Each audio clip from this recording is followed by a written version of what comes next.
Chers frères et sœurs, que jaillisse la justice et la paix est cette année le thème du temps œcuménique de la création, inspiré des paroles du prophète Amos, que le droit jaillisse comme une source, la justice comme un torrent qui ne tarit jamais. Cette image expressive d'Amos nous dit ce que Dieu désire. Dieu veut que règne la justice, essentielle à notre vie d'enfant à l'image de Dieu, comme l'eau l'est à notre survie physique. Cette justice doit émerger là où elle est nécessaire, et non pas se cacher en profondeur ou disparaître comme l'eau qui s'évapore avant qu'elle n'ait pu nous soutenir. Dieu veut que chacun cherche à être juste en toute situation, qu'il s'efforce toujours de vivre selon ses lois et de permettre ainsi à la vie de s'épanouir pleinement. Lorsque nous cherchons d'abord le royaume de Dieu, en maintenant une juste relation avec Dieu, l'humanité et la nature, alors la justice et la paix peuvent jaillir comme un courant inépuisable d'eau pure, nourrissant l'humanité et toutes les créatures. Par une belle journée d'été de juillet 2022, j'ai médité sur ces questions lors de mon pèlerinage sur les rives du lac Sainte-Anne, dans la province d'Alberta, au Canada. Ce lac a été et est toujours un lieu de pèlerinage pour de nombreuses générations d'Autochtones. Comme je l'ai dit à cette occasion, accompagné par le son des tambours, combien de cœurs sont arrivés ici, anxieux et essoufflés, appesantis par les fardeaux de la vie, et ont trouvé, près de ces eaux, la consolation et la force pour aller de l'avant. Ici aussi, immergé dans la création, se fait entendre un autre battement, le battement maternel de la terre. Et comme le battement des bébés, depuis le sein maternel, est en harmonie avec celui des mères, ainsi pour grandir en tant qu'être humain, nous avons besoin d'ajuster les rythmes de la vie avec ceux de la création qui donne la vie. En ce temps de la création, attardons-nous sur ces battements de cœur, les nôtres, ceux de nos mères et de nos grands-mères, les battements de cœur de la création et du cœur de Dieu. Aujourd'hui, ils ne sont pas en harmonie, ils ne battent pas ensemble dans la justice et la paix. Trop de gens sont empêchés de s'abreuver à ce fleuve puissant. Écoutons donc l'appel à être aux côtés des victimes de l'injustice environnementale et climatique et à mettre fin à cette guerre insensée à la création. Nous voyons les effets de cette guerre en beaucoup de fleuves qui s'assèchent. Les déserts extérieurs se multiplient dans notre monde parce que les déserts intérieurs sont devenus très grands, a déclaré Benoît XVI. Le consumérisme rapace, alimenté par des cœurs égoïstes, bouleverse le cycle de l'eau de la planète. L'utilisation effrénée des combustibles fossiles et l'abattage des forêts entraînent une hausse des températures et de graves sécheresses. Des pénuries d'eau effrayantes touchent de plus en plus nos habitations, des petites communautés rurales aux grandes métropoles. En outre, les industries prédatrices épuisent et polluent nos sources d'eau potable par des pratiques extrêmes telles que la fracturation hydraulique pour l'extraction du pétrole et du gaz, les projets de méga-extraction incontrôlés et l'élevage intensif d'animaux.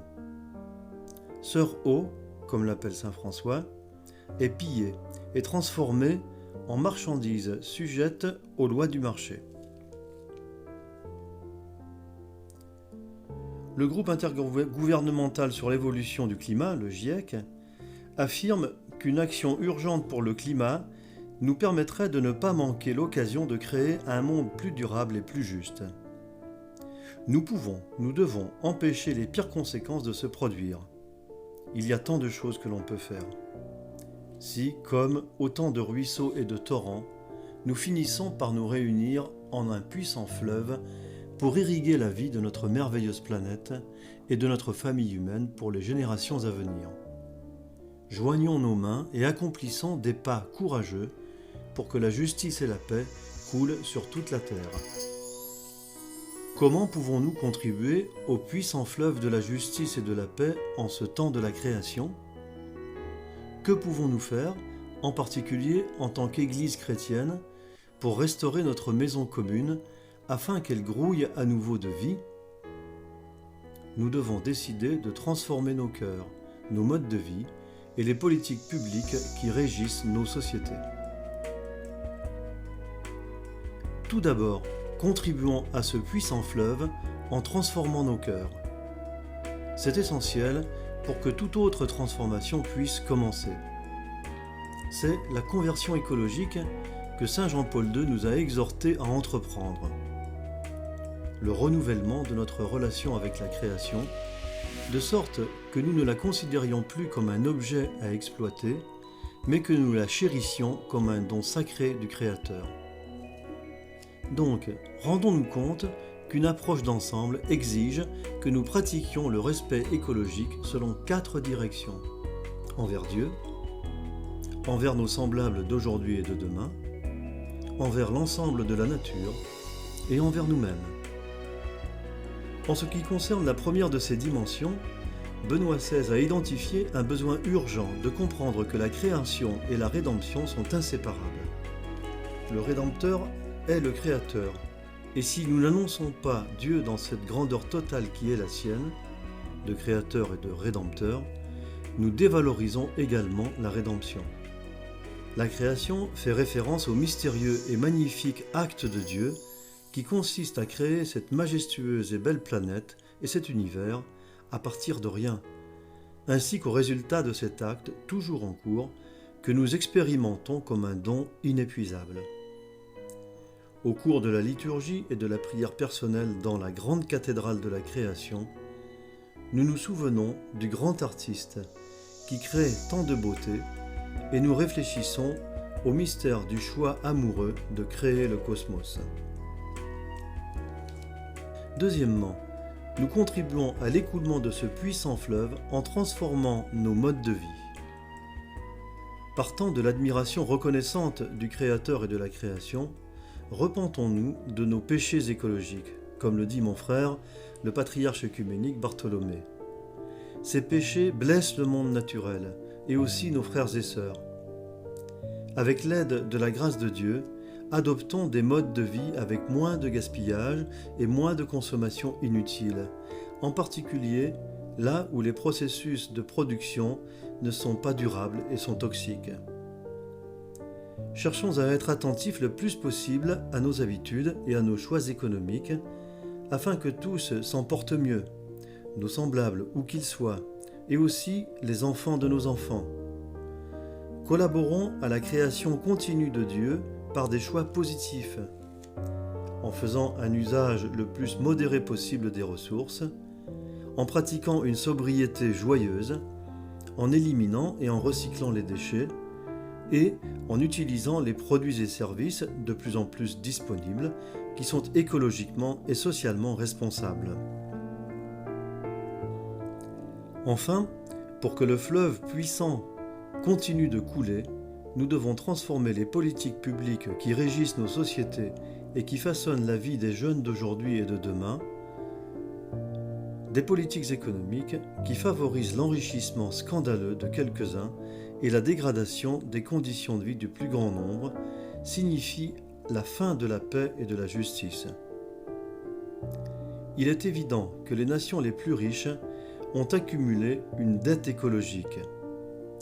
Les dirigeants mondiaux participant au sommet de la COP28, prévu à Dubaï du 30 novembre au 12 décembre de cette année, doivent écouter la science et entamer une transition rapide et équitable pour mettre fin à l'ère des combustibles fossiles.